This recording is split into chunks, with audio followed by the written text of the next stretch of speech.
This is Dudes Who Bet Sports. Dudes Who Bet Sports. It's your favorite show. Dudes Who Bet Sports, where degenerates go.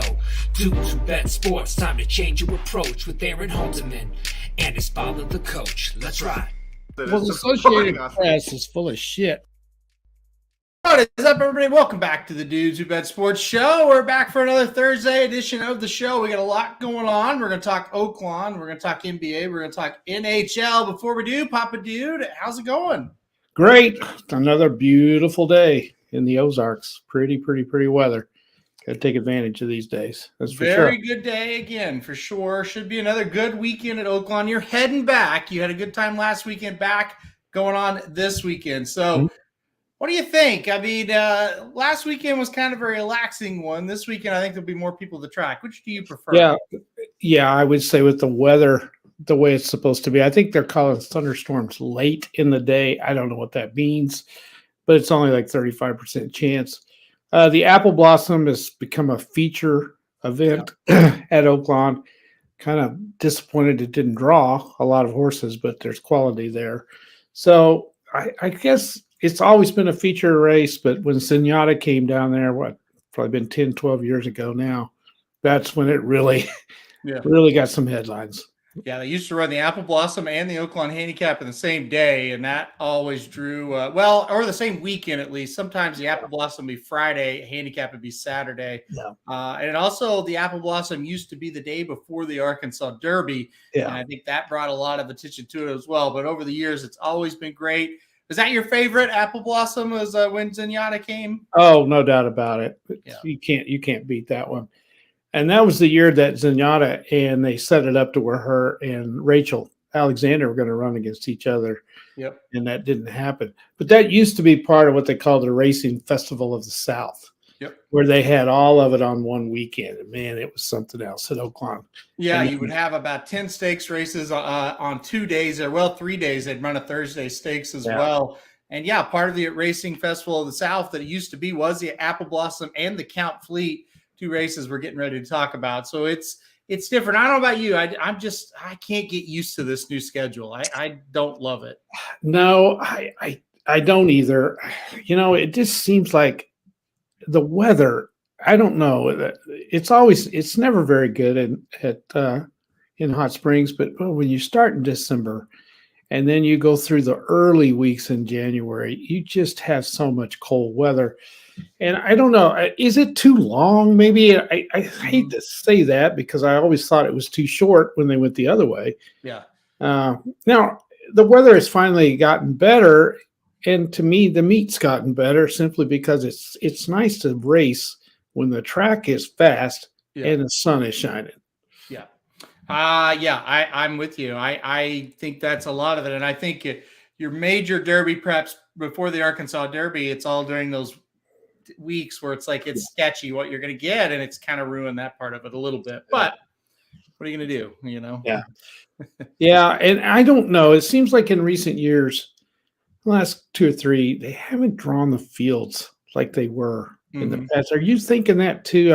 I just something, they're not drawing the shippers. Used to, they would draw more shippers for the Racing Festival of the South, and I think my theory on it at least is you could all group together. If you're a trainer, you got 4 or 5 horses that could fit in all those races. Yep. It's one flight there, one flight back, right? Yep. And you don't have to plan week after week. I think that's it. Lights, and I think that's a big part of it. And I think that's where they've screwed up. Even if they wanted to extend the season, I think that's all right. But I think the Racing Festival of the South should have stayed together.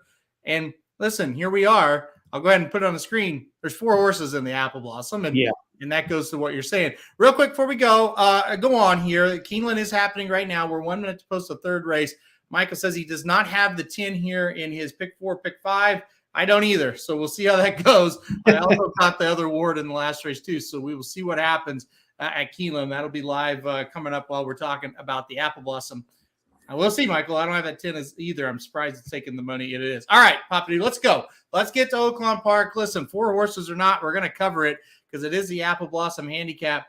Listen, historically, this is one of the best races of the year for the older fillies and mares here. Got a field of 4, like I said. Secret Oath going to be the favorite at 4 to 5 here. We're going a mile and 16th. It is Saturday. It is race 11. All right, Papa Dude, what do you think about the Apple Blossom? Well, I'm shocked there's just 4 horses. Mm-hmm. I just am shocked when you look at the purse. You know, you finish 4th, you're going to win $50,000, Mm-hmm. right? Mm-hmm. I mean, you finish 3rd, you win $100,000. So it really shocks me that they don't have any more entries than this. I mean, you've got the 2 big ones in there that I guess are going to scare some people off. And then Hot and Sultry is pretty good also. But I don't feel like they're just great horses. Yep. I mean, they can be beat. Now, maybe this division isn't very strong. Is that what it is? Is there because we don't have the great older females right now? Yeah, I don't think we have a lot of them right now, and I think with Churchill right around the corner, and they run big races there for the fillies and mares, and Keeneland's got a race coming up in a week or 2. I just think, hey, they went other places. Yeah. And it's kind of sad. And the big thing you're missing, I think, there's just nobody from California that came, and usually there's a couple. There's nobody here, so here's what's left. It's like here's a couple of horses at Oaklawn, and that's it, right? Yeah. So, I mean, it comes down, most people, I think, are going to have to decide between the 1 and the 4, and they could duel each other out, and one of those others could slip in there. Hot and Sultry's a threat, that's for sure. But I went ahead and settled on Dwayne because I'm partial. I just think this horse is a little bit better than Clairiere. Clairiere's not a superstar, just a really hard knocking horse. And didn't run great, didn't run bad last time. But she's hard to beat. So I heard Dwayne a couple of weeks ago, and he, of course, he always brags on his horses, but man, he is high on Secret Oath. Mm-hmm. And the way she has filled out and developed during this layoff. And he thinks she's going to have a fantastic 4-year-old season. So we'll see. But I went with her. I just think she's a little better. Well, I think in a 4-horse field, what are you really supposed to do with Clairiere? You know, well, there you go, right there. Nick Feldman says it. Clairiere needs more of a real race to get some dynamics to set up for her. She comes from way out of it. You can't really change what she does. She comes from way off the pace. You're gonna have a pace setup to win when you're Clairiere, or at least a race that runs normal. You're just not going to get that here with 4 horses. And you look at this pace, it seems to me like Hot and Sultry is going to get out to the front, going to be the leader. And may win. It could, because of the pace dynamics. There's really nobody that's going to, run well. It's not going to set up very well. Okay. For either one of the big favorites, right? No, but I agree. But when you look at it, it certainly seems like Secret Oath can sit closer to the pace than Clairiere.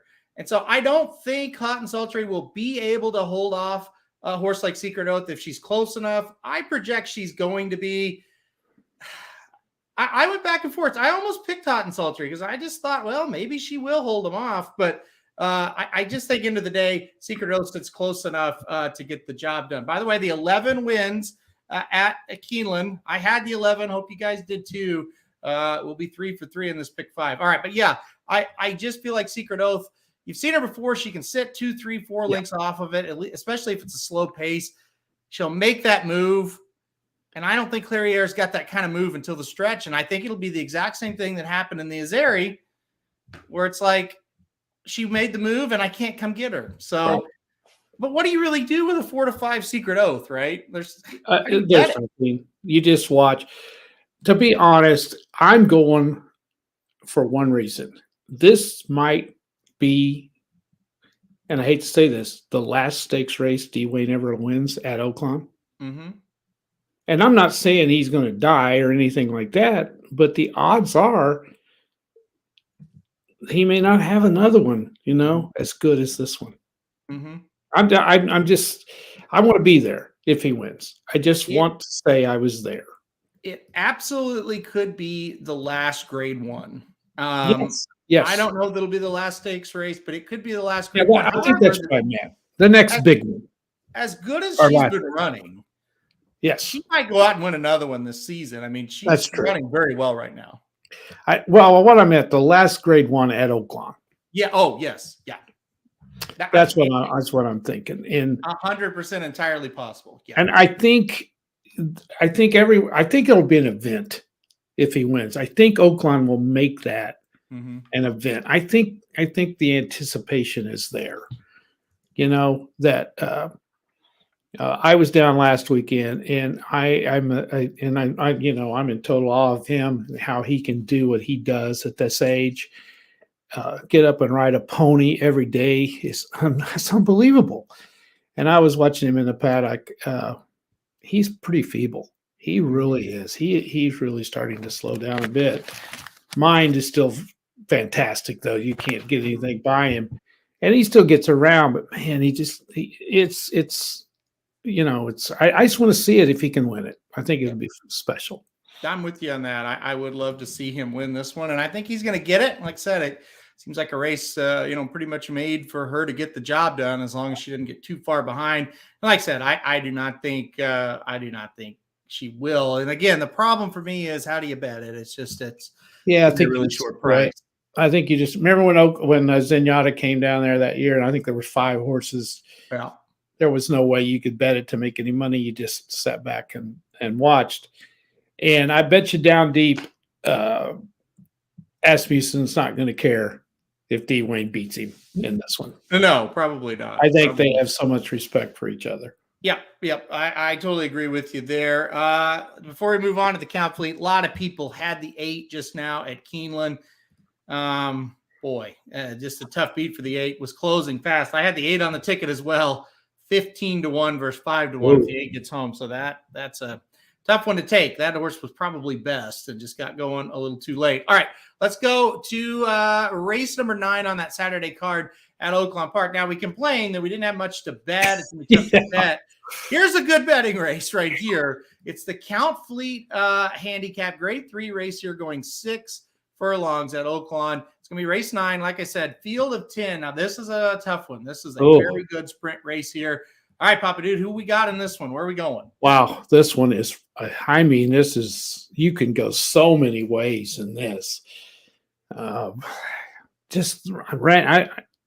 You start with the 1.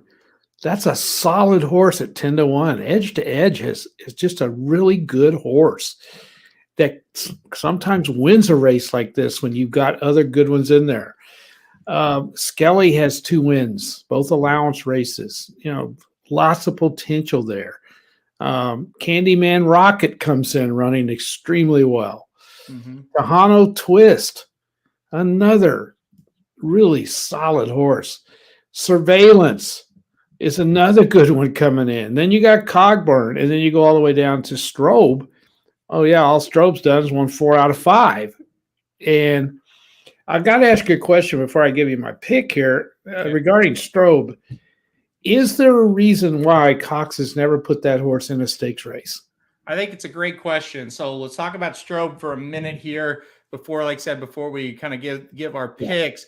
Horse won 2 in a row. Could not have looked any better. And by the way, on debut, Strobe beat a horse named Elite Power.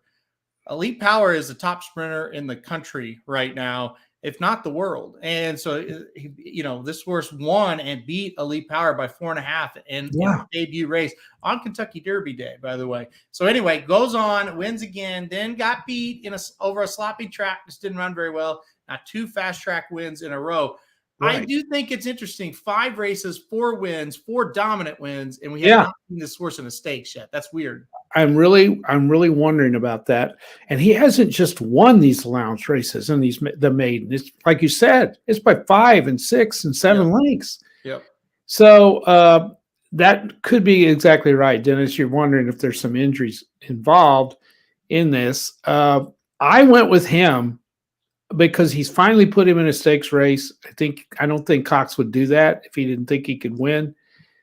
He's been so dominant, and I just don't see any reason not to bet him unless you're afraid of the history and where he's ran at and all that stuff. But he's ran at big tracks. He hasn't won these races at dinky tracks. So I went with him on top, but it's shaky at 7-2. And then you just start throwing them in there after that. I like Surveillance an awful lot coming in, I believe, from the fairgrounds. Yep. Ran really well, won 3 times. 3 out of his last 4 races, he's won. I like that horse a lot. Candyman Rocket, how can you not like him? That's another good one. And then Tejano Twist is another solid horse, won the Whitmore, which is, I guess, a prep for this. So take your pick. I went 10 Strobe, then I had Tejano Twist second, Surveillance third, and I went Skelly in fourth. There's tons of speed in here, so you might look for a closer to come in and nail him as some of these get in a speed duel, and Tejano Twist and Surveillance supposed to come off the pace a little bit, so you might look at those. Yeah, I think that's where I land with Tejano Twist. The 1 wants to go, the 2 wants to go, Yep. the 8 wants to go, 3 wants to run, 4's fast, 10's fast. Yeah. As a blazing pace, in my opinion. It is. And at the end of the day, I think that's going to set up for Tejano Twist. So I'm going to put Tejano Twist on top. I don't disagree. Okay, here's the deal. He gets the perfect setup. He's been really, really good. The only horse he's lost to in the last 5 races is Gunite. Gunite would win this one, I think, because he would get a similar setup, I think. Yeah.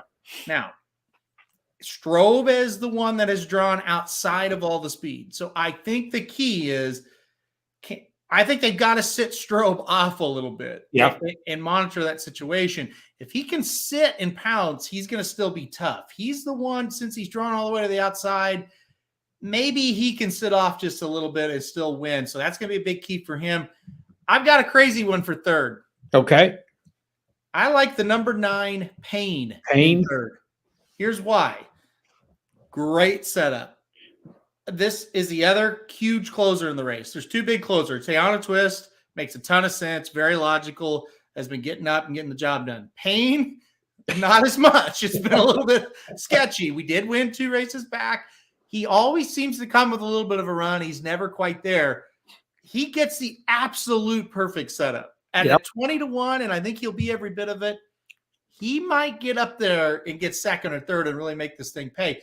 I expect the horses like Edge and Skelly, Skelly, and Cogburn, Pirate Rick to just totally quit in this race. I don't know about edge to edge, but the other 3 maybe. Well, okay, edge to edge. I don't know. He wants that lead awful bad. Oh, he does. He does. I think they're going to quit. I think they're all coming back. And I think you're going to see a situation where it's Tejano Twist, Strobe, and I think Payne's going to be in there. So I look at those 3 right there, try to mix those in and exact some tries however you want to. Like I said, I think Strobe will hang around. I think drawing outside the old speed will help. And then give me the 2 closers with him, Tejano Twist and Payne. What did you think of Payne? Oh, I looked at him as well, and I agree with you because there's 3 Asmussen horses in the race. The other 2 are going to get the money. Yep. He's not. So I think he will be 20-1 or really close to that. So, yeah, I liked him too. I just think this is a fascinating race to just see how it plays out. And you're right about 10. They've got to lay him back a little bit. So, this is good. And there's Nick's question there.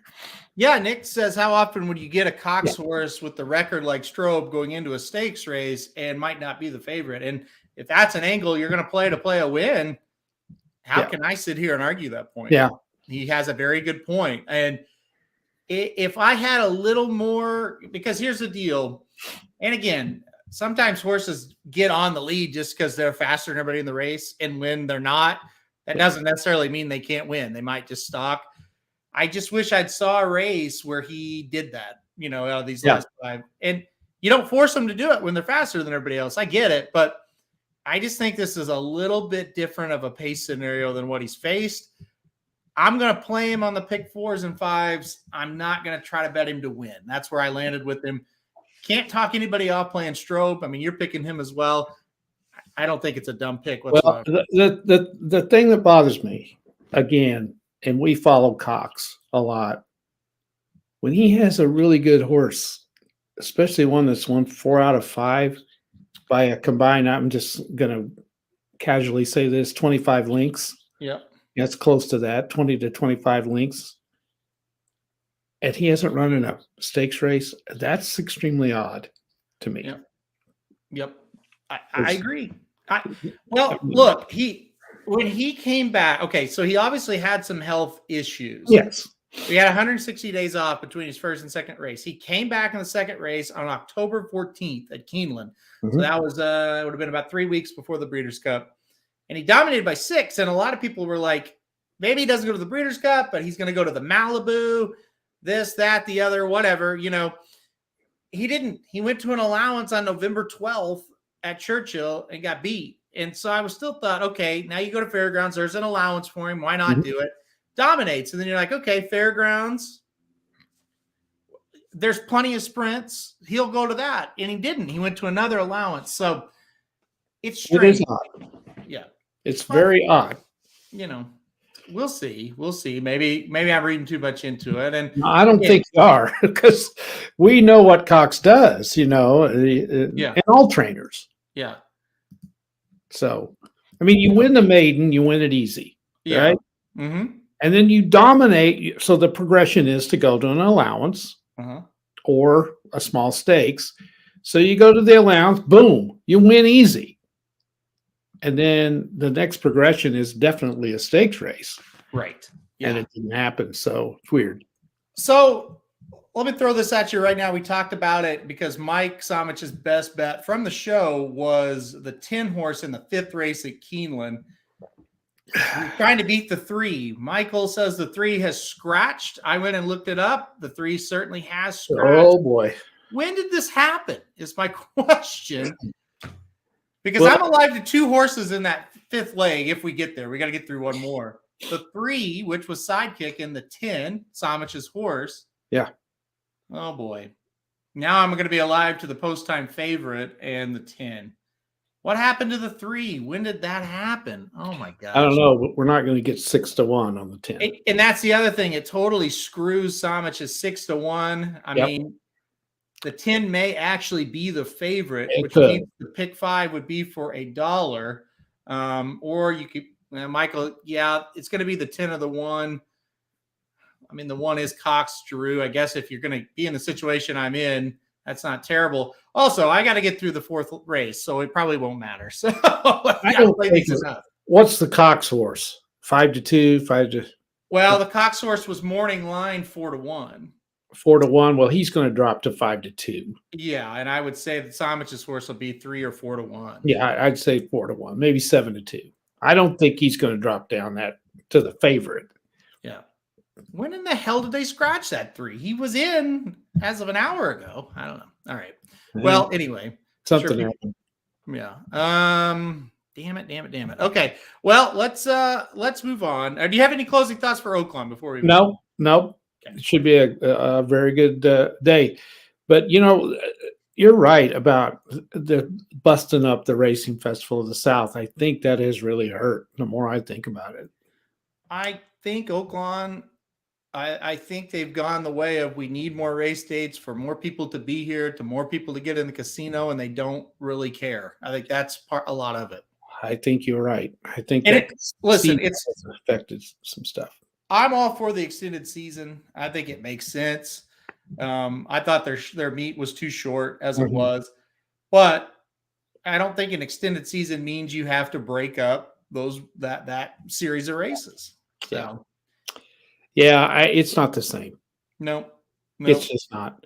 Go ahead and run the Racing Festival of the South the first week in April with the Arkansas Derby. Yeah, no, I totally agree with that. And but that's not what's happening. So now, to be fair to them, the year that they had, can't remember all those horses. They had Swiss Skydiver, and they had they had Monomoy Girl, and then the other Latruska. The one, yeah. Latruska, Monomoy Girl, and Swiss Skydiver. That was an incredible Apple Blossom. It was. And that was a race that should stand by itself, right? Yeah.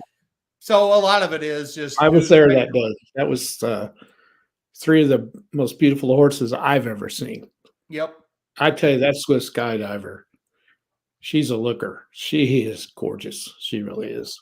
Yeah, she was a gorgeous horse, and well, Latruska was a big Oh mare gosh, yes. too. And you had Monomoy Girl, who was beautiful. Oh, beautiful. Just That was a beautiful. great race. Yeah.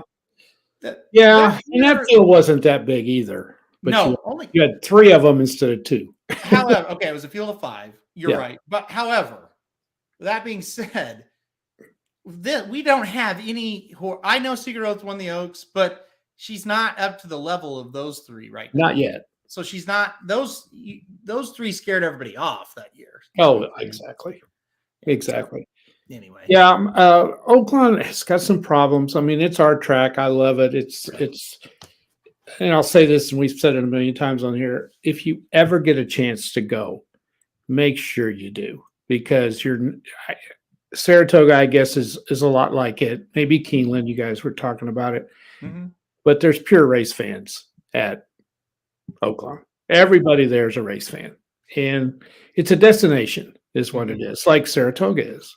And you will like it. If you're a horse guy, you will like it. It is it's just really a neat place. The town itself, everything about Hot Springs is pretty cool. It's very unique. A couple of things. Mark said he loved Arkansas Derby Day because you had the Arkansas Derby, the Count Fleet, the Oaklawn Handicap, and then the Fantasy and the Apple Blossom was the day before. Yep. It was perfect. I loved It it. a great weekend. Yeah, I loved it. It was great. And honestly, those weekends, that's what created this website, specifically those types of weekends. So yeah, I'm right there with Mark. Yeah, as far as destination tracks, before we move on to sports on the show today, there's no question Oaklawn is one of those. It is definitely a racing town. Every racetrack, the little joints or dives around the track, you see racing people, but then you get outside that and you don't, right? Sure. Oaklawn and Hot Springs, anywhere you go that morning or evening, people are talking about the races, handicapping the races. Saratoga, certainly like that. Lexington, Kentucky, Keeneland, certainly like that as well. Those are the top 3. Del Mar in its own way, although there's a lot of people that are just there on vacation as well, because Del Mar's right by a beach. It's right across the street from the beach. So you do have a little bit of that crowd. It's not the only thing that's right there. So, but those definitely are the main tracks where you really get swept away. Lexington is incredible because from my standpoint, everybody in Lexington, not everybody, obviously, but a lot of people in Lexington work in the horse racing industry. So the answer to what you do for a living and you work in the horse racing industry is not odd in Lexington. Exactly. Yeah. Yeah. That's race country there, or horse country. The other thing, and we'll get off this, but Oaklawn has got to figure out some way to get a turf track in there. Mm-hmm. I think for their future to continue to be one of the best tracks in the country, they've got to get turf racing in there. And I don't know how in the world they're going to do it. Yep. I just don't know how. They would have to tear up the dirt track and extend it. I think they'd have to close the season down for a year. Yeah. Don't you? Yeah. I agree, but they're going to have to do something eventually. We'll see what they try to do. They'll figure it out. They'll figure it out. Oh yeah. They've been there too long. Like Mark says, Fairmont opening next Tuesday, back to $5,000 claimers on Tuesdays and Saturdays. Yeah. Fairmont definitely not a destination. No. And those 4 and 5 horse fields are really fun. Yeah, that's just you got to be a degenerate to go there. Dennis says Keeneland too rich blooded for me. I get it. Yeah, it is a little bit stuffy, especially on those bigger weekends. Well, the thing about Oaklawn, it is not stuffy. If you are a people watcher, if you just like to go, my wife said this last week, there's people from all walks of life at Oaklawn. Mm-hmm. Intermingling with each other. It's you got the bums and you got the rich people, and it's really something else. Yeah. And Trish says you go to Malone's and see plenty of people on laptop at the bar watching races or betting. Exactly. Any kind of bar you go to, that's the talk. We went to a couple, and that's like I said, there are people everywhere talking about it. Nick says he's going to Keeneland on Derby Day to tailgate. That's got to be fun. Listen, if you've never been to the Kentucky Derby, definitely go. But I don't think you need to go more than once. I would much rather do something like what Nick's going to do, or go to another track at some. There. Yeah, like I was talking to Vicky Felker, friend of the show, and the website. She said, we went to the Derby. Now what we do, we pick a prep to go to. It was thankfully this year. It was the Bluegrass, got to see her and their husband and son. But they said when on Derby Day we just go to to the track, to our local track. Spend time there because it's much easier. It's still enjoyable. You're watching it with people, but you don't have to fight all that mess. So well, and unless you're with the press like you are, you can't see. Hey, even when you're with the press, you can't see. Well, see, why go to race? Shit. And that's what I'm so looking forward to this year, to be able to see the race again. Yeah. The area the press is in, you can't see it. You can't see anything. So, and now look, I would much rather go to Churchill Downs on a day where there's not very many people there. Like, I don't necessarily dislike Churchill. I dislike the Derby going there. And congratulations too, by the way, Nick. Bachelor party means you're getting married. So there you go. I don't know. I guess that's congratulations there, Nick. All right. Let's calm down. I was kidding. Come on. All right, let's get to some sports real quick before we get out of here today. We're going to talk NBA playoffs here. I've got the standings up on the screen now. So everything is decided except for those 8 seeds. And so Miami and Chicago will play for the 8th seed in the East. And then in the West, we've got Minnesota and Oklahoma City playing for that 8th seed in the West. I'm going to talk about the series prices right now because I think they're really interesting. Somich brought these up. So right now, of course, the 1 and 8 series, we don't have prices because we don't know who they're playing yet. The other ones we do. So here's some interesting ones. I'll start in the East. Now this one, this seems fairly logical. 76ers, a huge favorite. They are minus 1,000. Brooklyn plus 625. That's pretty much going to be Philly, right? Yeah, I don't see how. You look at the West, it's wide open. We'll get to that in a minute. The East, I think there's 3 super teams in the East. They're better. Maybe not super, but the top 3, I think, are better than the other ones. I think they're clearly better. Brooklyn's coming into this. I don't give them a chance against the Sixers. I don't think they win a game. I think they get swept. Okay, Hawks, Celtics, very similar numbers. Celtics minus 1,100, Hawks plus 650. I would give the Hawks more of a chance than I will the Nets, but I think it's 4-1 at the best. Yeah, I'm with you there too. Yeah. I don't like the Hawks at all. And this is where it gets interesting. The 4-5 matchup.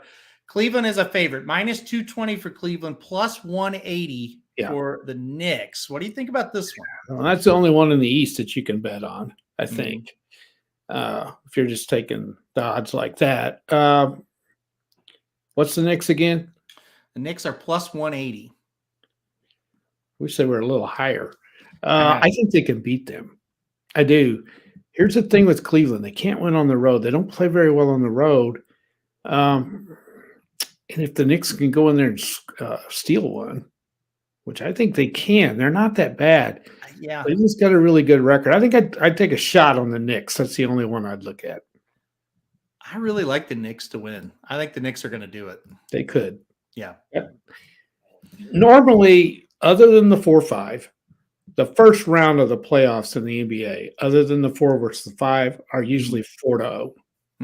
They're usually sweeps. They usually are, yeah. Now, let's get to these in the West because this is where the prices are comical a little bit here. Now, listen to this. Okay, the 2 seed Memphis. Let's start with them. Okay.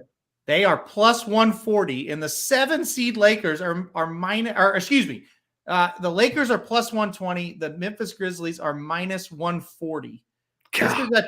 This is a 2-7, and Memphis is a barely favorite in this. Wow. We talked about this off air, so we'll talk about it on air now. Yeah, you're not taking the Lakers at this price. No way, right? Well, I've never seen this before. I'm watching NBA all these years where your top 3 seeds no one likes. Yeah. usually there is a heavy favorite in those top 3 seeds, like there is in the East. Mm-hmm. Denver. Are you really going to bet a team that's 19-22 on the road? I mean, they may get through the first round, but when you're 19-22 on the road, you've only outscored your opponents by 3 points. You're good at home. Yeah. They're hard to beat at home. They're 34-7. But there's too many games I saw this year when they didn't show up. Mm-hmm. Have they had a great year? Yes. Do they have a great player? Yes. Do they have enough around him? I don't know. Then you got Memphis that I think it's just stupid when you're 51-31. I think they've been a little bit of a disappointment. I thought they'd be a little bit better than this, than that this year. Look at their away record, 16-25. Yeah. So I see why the Lakers are where they're at. I don't think Memphis sweeps them. I think the Lakers are going to make this tough. I don't know if they're good enough to beat them. It's all going to depend on LeBron. You know, if he goes off like he's capable, I don't know if Memphis has got anybody can guard him. Yeah. But LeBron is slowing down. He is. And why wouldn't he? You know, he's been playing forever, and the guy's still amazing. Yep. You know, the shape he's in.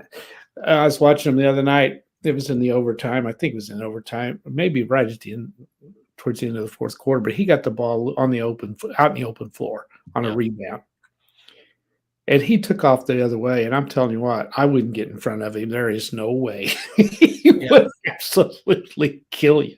He is still a load. There's no doubt. He is. Yeah. So that is a very interesting. Now the Lakers, what are they again?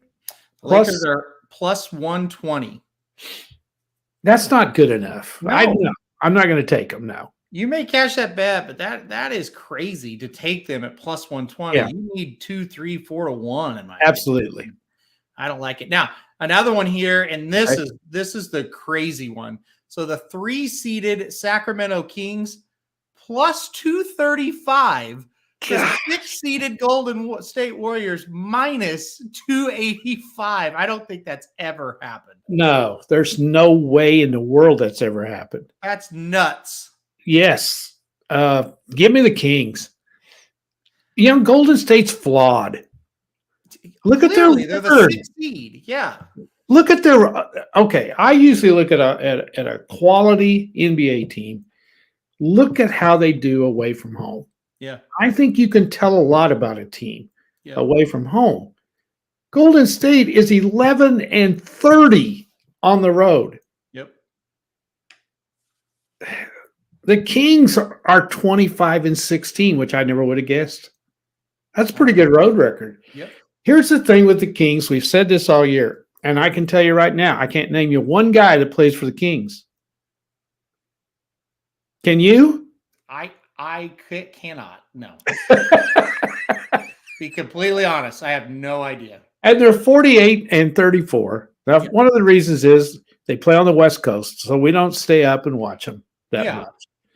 But I can name you 3 or 4 that play on Golden State, and that's why they're favorite. But look at their record. They did not play very well. No. They're getting old. They're going to have to bust that team up and start all over before long now, because they've been together for 10 years now? I mean, time flies by. How many years has Curry played? He's played a lot. He has, yeah. And he's but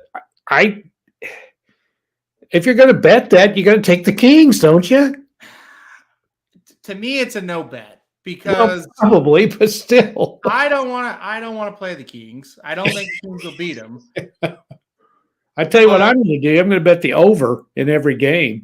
Well, yeah, that's definitely for sure here. Come on, hold off this 6-3. Give me a break right now. Change your leads. Oh, I think he did. I don't know. Very close. Yeah, I couldn't. I couldn't play the Kings. I think they're going to get beat, but also I'm not taking Golden State at minus 280 or what was that? Minus. Well, that would. Minus 285. It's just you would couldn't make any money on it anyway. So no. So it's just a watch series for me. I can't go. I think it will be a fun series to watch because there's going to be a lot of offense. Did you get that? I'm watching this photo here. Yeah, see if you got that. I've got about 6 people. Leg 4. Oh! Do you think he got it? I think he lost a split second after the wire, but I think he won. Yeah. Oh, God, that's... Well, maybe it's a dead heat. The camera's so weird at Keeneland. I don't know. Wow. It looks like the 6. It looks like the 6 got him, but it is wickedly close. I think I'm with you. It happened right at the. Oh gosh, I think the 6 got him. Yeah. And you don't have the 6. 6 has it. Yep, 6 with the win. So 6, 3, 5, 7. Do you have the 6? Nope, I'm out. Man, oh man. Well, oh well. All right, now let's go on. Those are the kind that suck. Honestly, that's why I'm almost like 98% of my money goes to things other than pick 4s and pick 5s. They're so hard to get. The ROIs on them it's not there. I mean, doubles, exactas, and win bets for me. All right, now let's go. There's one more. So this is the interesting one in the 4-5 matchup. We're talking about the Suns and the Clippers. Suns are minus 525. The Clippers are plus 375. Quite the difference from the 4-5 matchup in the East. What do you think about the Suns team? Well, they're old and they're brittle. If they're old and healthy, I think they win it. They have the best team. But can they stay healthy through all this? I don't know. I don't know. I do think they're the best team out of this. And if I was Golden State, I would be thrilled to be 6th instead of 5th. Everybody wanted to stay away from Phoenix, and so if Golden State can get by the Kings, then they move up into that slot with the Grizzlies. Or does the NBA reseed? In other words, yeah. So they would play the Nuggets. Yeah, they can beat the Nuggets. I wouldn't be surprised to see a Phoenix Golden State's final. I would not be surprised at all. And that would be the nursing home guys going against each other. Because these two teams are old. Phoenix traded for Durant to win the West. If he's healthy and the rest of them stay healthy, they have the best team. If they can mesh it together. I don't give the Clippers a chance at all. I don't like the Clippers. They just don't know how to win. So, but how are you going to bet that? You can't make any money if you take Phoenix. Yeah, I don't think you do. The West is almost unbettable for some of these prices unless you like the underdogs. It'll get interesting in the next round. I think the next round's where it's going to get really interesting. It's like you said, how many of the top seeds are going to lose, and then how is it going to shake out? Who's playing who? So, well, I think the Nuggets are going to make it through the first round. Yeah. I just don't think OKC is quite there yet if they get there. And I don't like Minnesota's chances. I think they'll get through it. That second round, let's say all things hold form and they play Phoenix in the second round. Yeah. I have a feeling they're going to be playing Golden State in the second round. Yep. I'm with you on that one. I'm with you on that one as well. Before we go on to NHL very quickly, who do you think is going to win these play-in games? Thunder and the Timberwolves, the first one. Who do you think? I don't like Minnesota that well. I like the Thunder's chances. I see where I think I saw this morning, 4.5-point underdogs, maybe 5.5. I didn't pick them last night. I didn't think they would beat New Orleans. I really didn't because New Orleans was playing really well. And I didn't think they'd beat them, and they did. I'm taking them tomorrow night. I'm going to take them. I think they're going to win. Welcome to the bandwagon. I took them last night. I'll take them tomorrow night as well. And then the Heat and the Bulls for the 8th seed in the East. Well, the Bulls are playing great, and they were dominant in the second half last night against Toronto. Miami made a run after getting way behind against Atlanta. The game is in Miami. I think Somich said today the Heat's 5.5-point favorites. Mm-hmm. I ain't taking the Heat at 5.5. So I'll go the Bulls plus the points in that one.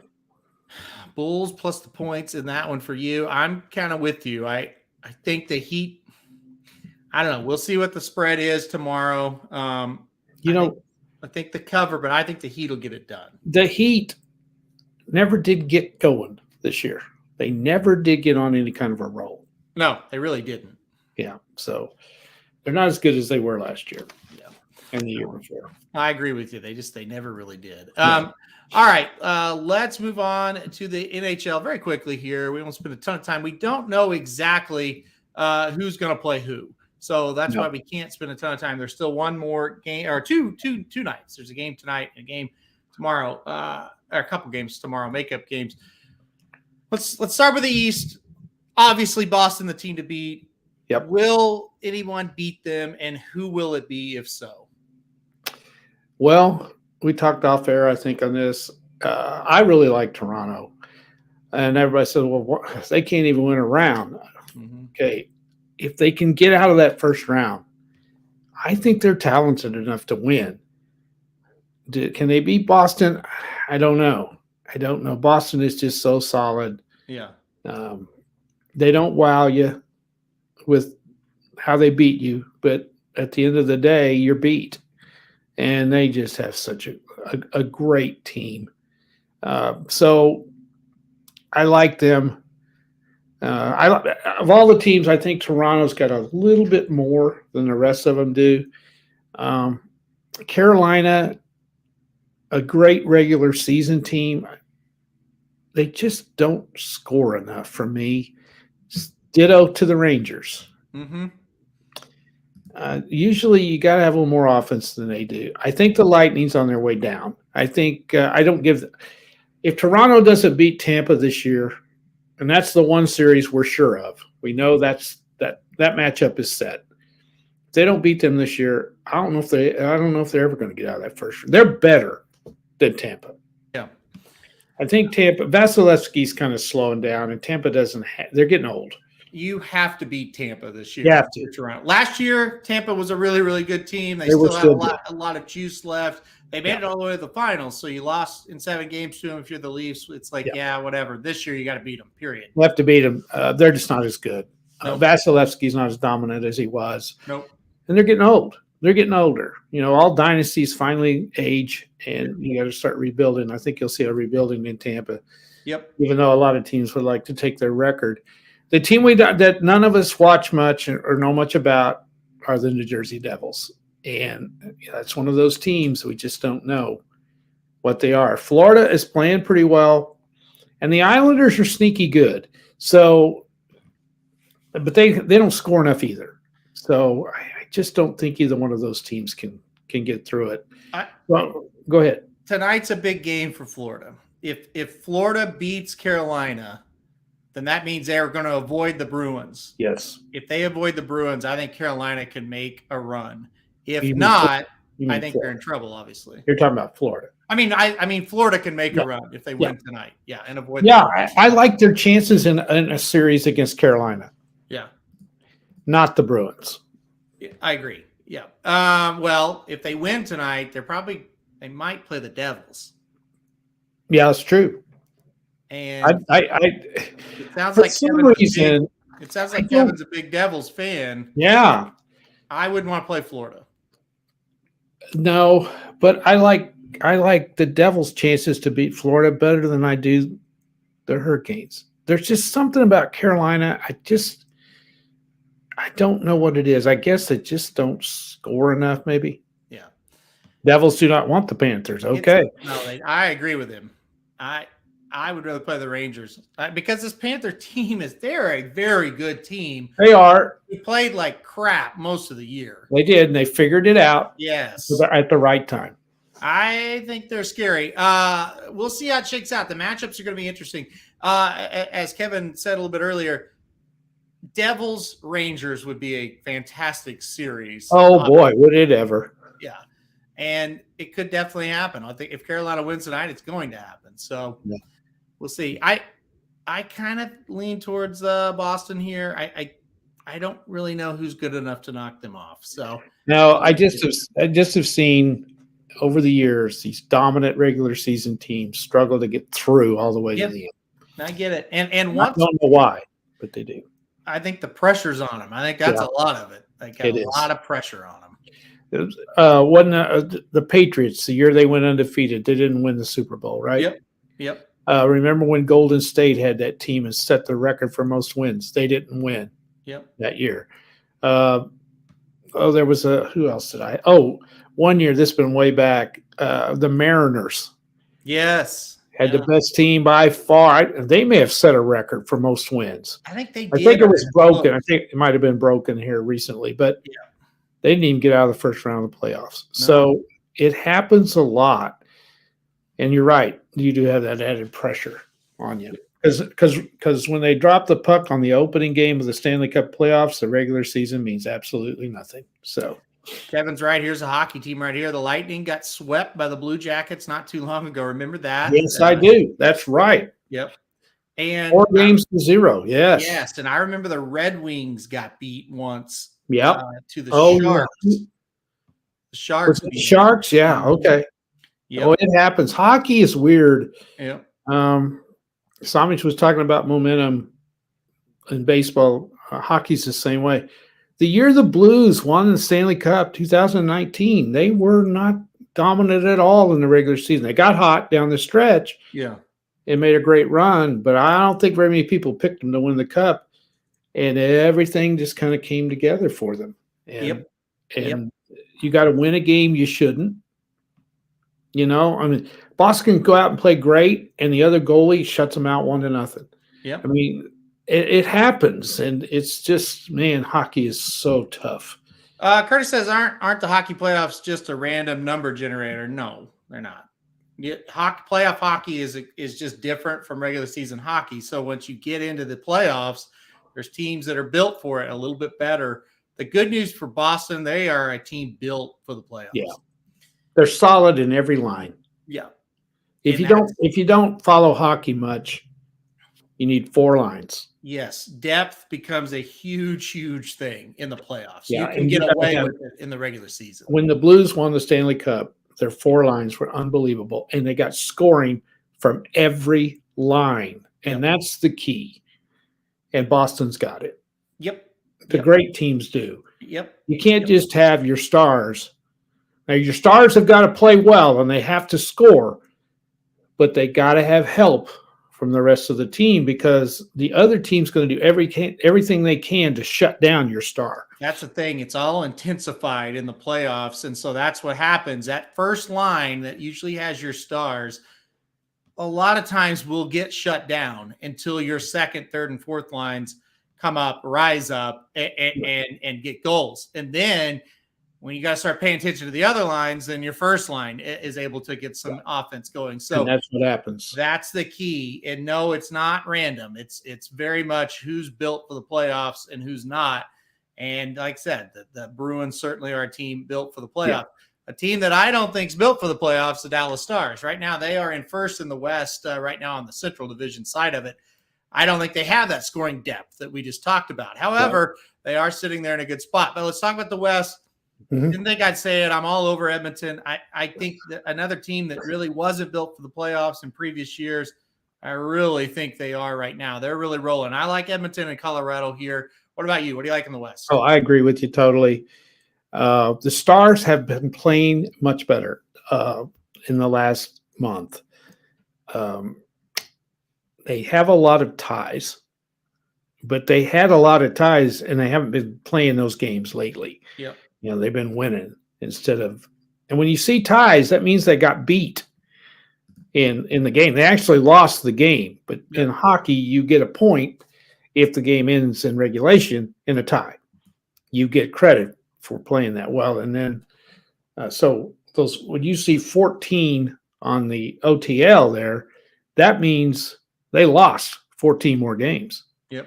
So really, you add that together, and they lost 35 games.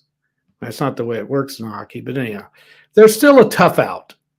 They are very well coached. They're very aggressive. They're defensively minded. They're tough. They really are. Yeah. And they could finish first. It's possible. If they don't and they play the Wild, it's two teams that are exactly alike. They're just alike, both of them. And so either one of them, I think, is going to get beat in the next round, but it'd be a good series against each other. Yeah, they're going to be 3-2. Yeah. 2-1 type games, and it's just going to come down, if that's who they play, is who gets the break. And that one probably would go 7 games. I think the West in hockey is just like the West in the NBA. I think anybody can beat anybody in this. Yeah. Thing. Yeah, because you got the second wild card, Winnipeg, is playing as well as anyone right now, and they're dangerous. Winnipeg can beat Vegas. I don't know that I will pick them. We'll see, but they can beat them. Yeah, and Winnipeg is very good at home. Yep. And they have players. They're pretty good, and they've been playing well. Everyone's kind of forgetting Seattle. I don't think they can make a run. Let's see. They would probably open up with the Avalanche, right? If Seattle. Things go. That's just it. We don't know because there's still a lot to be worked out these last 2 nights, but it possibly should be the Avalanche in Seattle. Isn't if Vegas wins one more, if they win their next game, aren't they the number 1 overall seed? Yeah, Vegas will get the low wild card. So they would play Winnipeg. Yes. And so you're either going to have Dallas or Colorado take on Seattle. Yeah. Listen, I think if Seattle plays Dallas, Seattle will beat them. They'll give them a heck of a series. I don't think they have enough firepower to beat the Avalanche. Yeah. Now, Colorado, let's say if they finish number 1, I think Colorado gets it done. I think Vegas will eventually win, but I think you're looking at a long series. And I think it's going to be Vegas-Edmonton, which would be great. And I think it'll be some combination of Colorado versus somebody over on the other side. Oh, yeah. If the Kings and Oilers hook up, which looks like that's probably would be the first round matchup in the West, would be the Kings against the Oilers if everything goes accordingly. Mm-hmm. Wow. What a series that would be too. It was that wasn't that the one where it was 8-6, and no, that was who was that last year? Was it the Kings and the Oilers where they had the Oilers and the Flames? Oh, it was the Flames and the Oilers. Yeah. Okay. So it's going to be a wild. It's good. This West is going to be nuts. There's some good teams here. Yeah. There's and like I said, you go up to the East, you got the dominant team, and you got a couple other that you think, they're solid. Here, this is going to get wild. Yeah, it is. I think this playoff hockey, if you like hockey, these playoffs are going to be unbelievable. Yep. And the thing that's different about hockey in the NBA, the first round of hockey, you don't have 4-0s very often. No. You don't have sweeps very often in the first round. Nope. No, it's every series is tough. It's brutal. Yeah, it really is. Yep. And by the time you've played each other 4 times, you absolutely know every tendency that team has. Yeah, absolutely.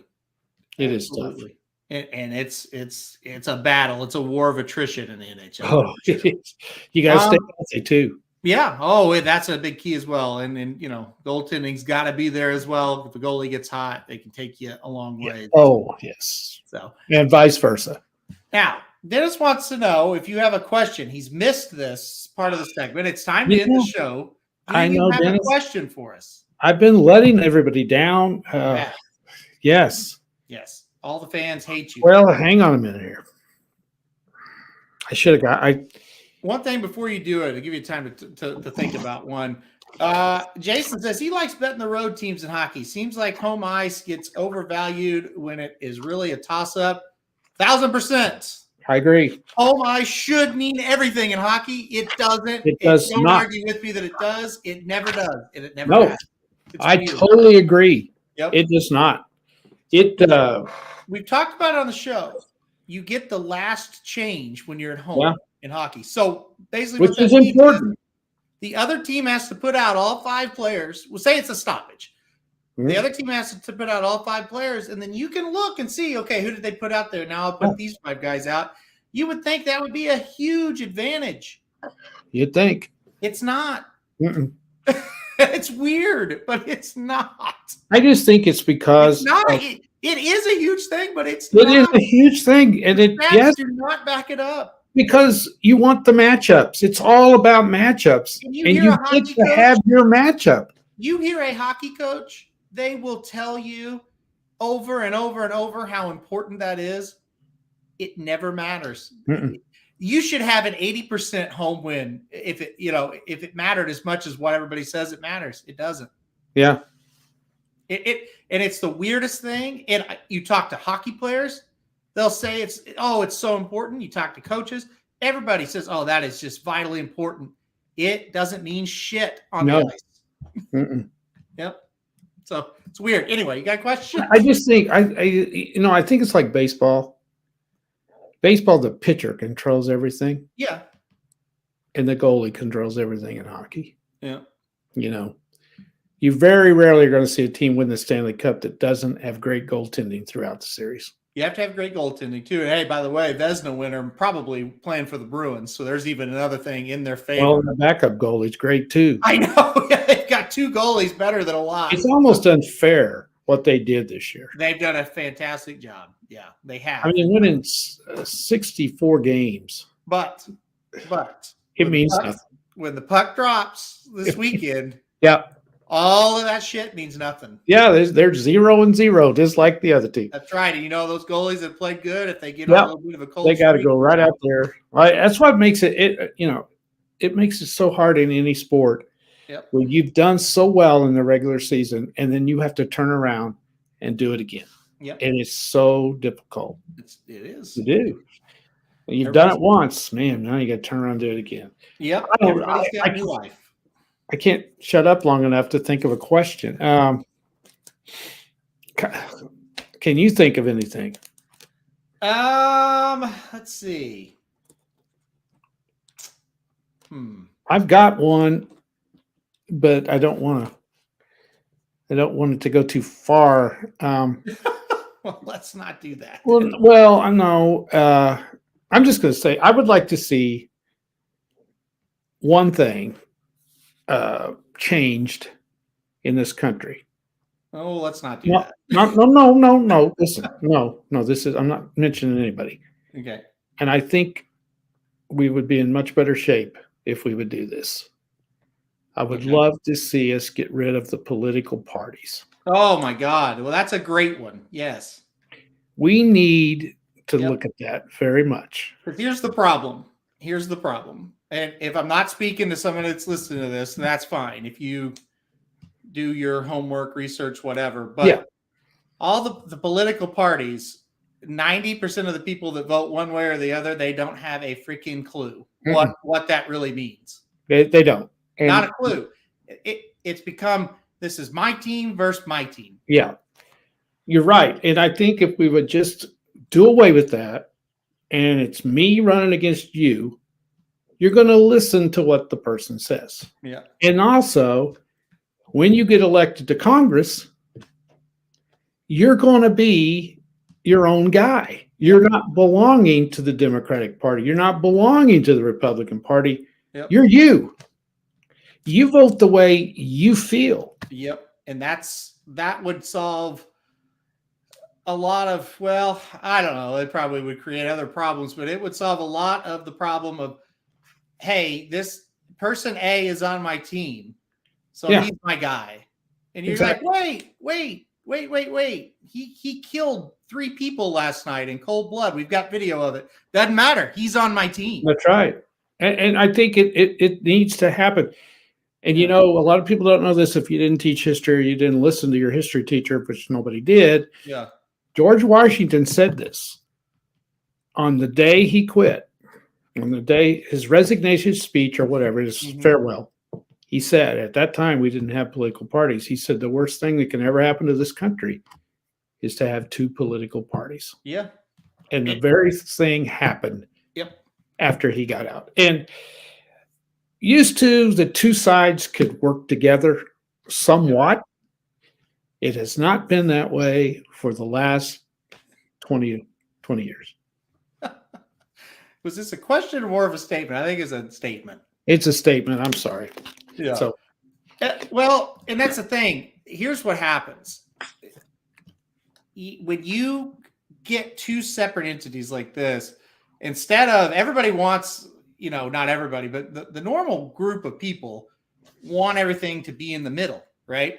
yeah. When you get two teams that are fighting amongst each other, the tendency is to go further and further to the right or to the left. Which is exactly what's happening. Which is exactly what's happened, and it's getting worse by the day. Yeah. But if you eliminated the teams, there's no teams. then all the people that are pushing to the right and the left would have no idea what to do. No. And all of a sudden they'd be on their own. And that's what needs to happen, because what's happening is, whether you're right or you're left, you're appealing to the extremes to keep them on your team, and appeasing to the extremes to keep them happy, when really most people in America just want it to go right down the middle. Yeah. And there is no middle anymore. No. And like you said, it's just going further and further. Yeah. This side goes as far as they can. This side goes as far as they can. And the majority of the people are sitting there going, what the hell is going on here? Yep. What can we do? And I don't know. It's just dirty. It's I don't know how else to say it, but it's rough right now. That's a good one. Well, it wasn't a question, but and then I don't know what you do with social media either. I was going to ask you that. So our friend Shoddy, who's not here right now, but I'm surprised. She asked a simple question: do gallop outs matter? And when I read it, she had 0 responses, because I read it like 3 minutes after she had posted it. Okay. And I thought to myself, oh, this is going to be awful. And it was. It's just turned into just awful. And so it's just, I don't know. Twitter people are really funny to me. It's kind of inspired me to just get off of it. I haven't been on it hardly at all since this happened, because they all want to say we gotta appease the new people. We got to get new people involved. I mean, Shotty's not a new person, but she's new-ish to the game. She was heavy into it, then she kind of went away from it. She's been back about a year. You can't get new people involved when you act like these people that bet horse racing day after day. Not everybody, obviously, but the most people, the most vocal people on there. You can't get new people involved when you act the way you do. The normal person is gonna look at that and go, God, I don't want anything to do with this. These people are lunatics. And I knew it would just be awful when she tweeted that out. I thought, oh God, this is gonna get bad. Yeah, I don't know. Well, listen, a couple people that we have are just as bad, fighting on Bluegrass Day with Marcus Hirsch about buyers. Like, guys, get a life. Come on. Like, really? This is what you want to do on Bluegrass Day? Day? Fight with some idiot from DRF about buyers? You're supposed to just enjoy it. My God. Yeah. Talking about Jared and Curtis. I'll call them out. It's like, you guys don't have anything better to do? I mean, give me a break. Just enjoy yourself. I mean, if you're on horse racing Twitter, it's bad. And it's like, why is it so bad? I mean, I don't get it. And like, if you don't like a horse that I really like, I can't just say, hey, I disagree. You're a stupid moron idiot that's never known anything about racing. Exactly. It's like, and you get out of that. You line up 25. Okay, take the count fleet we just analyzed. Yeah. You line up 25 guys. Who'd you pick? Who you pick? You're going to have 5 or 6 different picks in a race like that. Yeah. Everybody can make a case for a horse in that race. And I mean, the other thing, I don't want to get in. I can't stand people knocking jockeys. I can't stand that. Yeah, that happens. I don't like, you don't do it that much. I know you don't. I don't post, and I hardly read it anymore, because again, when I wake up I didn't wake up. Let's say when I looked at Twitter Saturday, I'd been awake, and I see our account arguing with somebody on DRF over buyer speed figures. And I know for a fact the two people that were arguing with the guy hadn't even looked into if they were accurate or not. They just said, those are too low. It's like, what are we doing? Like, this is stupid. Why is our account doing that? I don't think that. I don't care. I haven't looked at a buyer speed figure in 10 years. Why do I care? And why am I going to try to rub it in somebody's face about it? Yeah. Stupid. I mean, it's idiotic. Yeah, I know. And that's just how I feel about it. And Kevin, I think you're right. I think sometimes my love for the sport gets drugged down because I get on that app. Yeah. So that's my take on it. I would try to stay off of it as much as you could. Yeah, social media is good in a way, but it's just brought out everybody's mean side. Yeah, and Dennis, I kind of agree. I'm kind of out on speed figures as a whole. They're a very minor part of what I handicap with now, and I think I've gotten better, honestly, since it. But I really like Craig Bukowski, who makes the time form figures. I think he does a good job. Even if I think all speed figures are done, I'm not going to go to him on Twitter and say, "Hey, I think what you do is working." Yeah. That's great. Even first of all, I don't think that, and second of all, even if I thought that, how big of an asshole am I? Exactly. This guy's over here working his ass off. That's right. That's what he does. That's his job. Yeah, I mean, and that's what we're getting, and it's sick. Yeah, I and know. Then people go, "I wonder why we have mental health issues." Well, that's why people are freaking mean to each other. Really mean. We're way too mean. We want to. People want to pick a fight. They want to fight. They just want to fight. Yeah. Yep. Yeah. And so, and again, you can have all opinion you want, but it doesn't mean you have to go put down other people because of it. I mean, it's just. Yep. But I really believe if we're ever going to solve this government problem, we're going to have to do away with the political parties. Because here's the other thing: there's money involved. Yeah. Tons and tons of money are involved in these parties. And anytime you get a bunch of money going, you got problems. So Yep, I agree. Like Curtis said, some people they have trouble hearing another side, even when it's just about horses. Mm-hmm. Our YouTube page is just like crazy. Yeah. It's just like, guys, like, I can't go on. I can't make a YouTube video and say I like every horse in the race.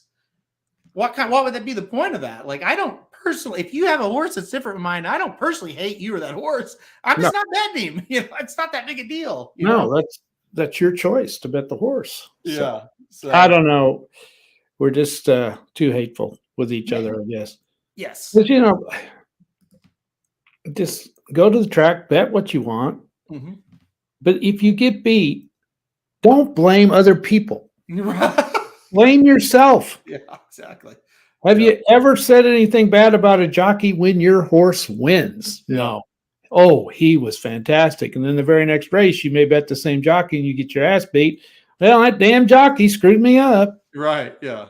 Yeah. So, and it's all areas. It's not just racing. College sports fans are crazy. Oh my God. Don't even go there. Wrestling fans that's a nutty place as well. So listen, I'll say this about college sports fans. After I got on Twitter, I cannot stand Oklahoma fans. And I'm a huge Oklahoma fan, but I'm realistic. Yeah. Yeah. Those people are insane. Yeah. They're insane. They think their own little world. Yeah.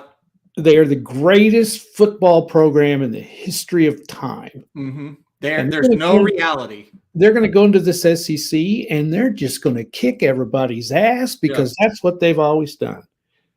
No, that's not going to happen. Yeah.